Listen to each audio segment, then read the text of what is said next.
ओम साई। साई ज्ञान अवतार है। तुम्हारी मूर्ति कितनी भव्य और सुंदर है। तुम्हारे श्रीमुख की आभा धन्य है। उनका क्षण मात्र भी अवलोकन करने से पूर्व जन्मों के समस्त दुखों का नाश होकर सुख के द्वार खुल जाते हैं।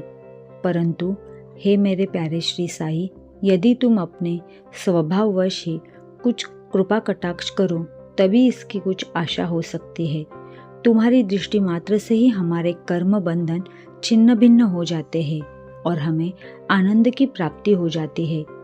गंगा में स्नान करने से समस्त पाप नष्ट हो जाते हैं, परंतु गंगा माई भी संतों के आगमन की सदैव प्रतीक्षा करती रहती है कि आप कब पधारे और अपने चरण रज मुझसे पावन करे। श्री साई तो संत चूड़ामणि हैं। अब उनके ही द्वारा एक हृदय को पवित्र करने वाली कथा सुनते हैं। श्री साई बाबा ने कहा, एक दिन प्रातःकाल 8 बजे जलपान के पश्चात मैं घूमने निकला। चलते चलते मैं एक छोटी सी नदी के किनारे पहुंचा।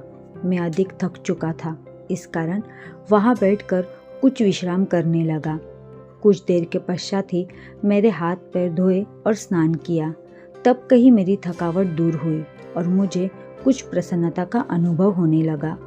उस स्थान से एक पगडंडी और बैलगाड़ी जाने का मार्ग था, जिसके दोनों ओर सघन वृक्ष थे। मलय पवन मंद मंद बह रहा था।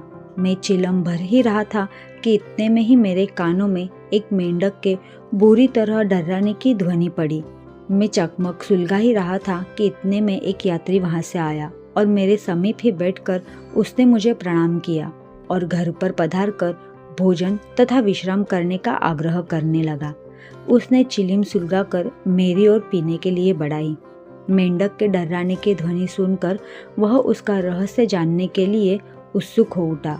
मैंने उसे बतलाया कि एक मेंढक कष्ट में है जो अपने पूर्व जन्म के कर्मों का फल भोग रहा है। पूर्व जन्म के कर्मों का फल इस जन्म में भोगना पड़ता है, अतः अब उसका चिल्लाना व्यर्थ है।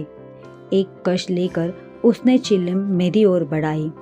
थोड़ा देखूं तो आखिर बात क्या है, ऐसा कहकर वह उधर जाने लगा।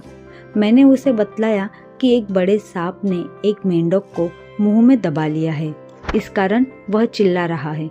दोनों ही पूर्व जन्म में बड़े दुष्ट थे और अब इस शरीर में अपने कर्मों का फल भोग रहे हैं। आगंतुक के घटनास्थल पर जाकर देखा कि सचमुच एक बड़े सर्प ने एक बड़े मेंढक को मुंह में दबा रखा है। उसने वापस आकर मुझे बताया कि लगभग घड़ी 2 में ही सांप मेंढक को निगल जाएगा। मैंने कहा, नहीं, यह कभी नहीं हो सकता। मैं उसका संरक्षक पिता हूँ और इस समय यहाँ उपस्थित हूँ। फिर सर्प की क्या सामर्थ्य है कि वो मेंढक को निगल जाए? क्या मैं व्यर्थ ही यहाँ बैठा हूँ? देखो, मैं अभी उसकी किस प्रकार रक्षा करता हूँ। दोबारा चिलम पीने के पश्चात हम लोग उस स्थान पर गए। आगंतुक डरने लगा और उसने मुझे आगे बढ़ने से रोका कि कहीं सर्प आक्रमण न कर दे। मैं उसकी बात की उपेक्षा कर आगे बढ़ा और दोनों से कहने लगा कि अरे वीरभद्रा, क्या तुम्हारे शत्रु को पर्याप्त फल नहीं मिल चुका है जो उसे मेंढक की और तुम्हें यह सर्प की योनि प्राप्त हुई है? अरे अब तो अपना वैमनस्य छोड़ो, यही बड़ी लज्जाजनक बात है। अब तो इस ईर्ष्या को त्यागो और शांति से रहो। इन शब्दों को सुनकर सर्प ने मेंढक को छोड़ दिया और शीघ्र ही नदी में लुप्त हो गया। मेंढक भी कूद कर भागा और झाड़ियों में जा छिपा। उस यात्री को बड़ा अचंभा हुआ।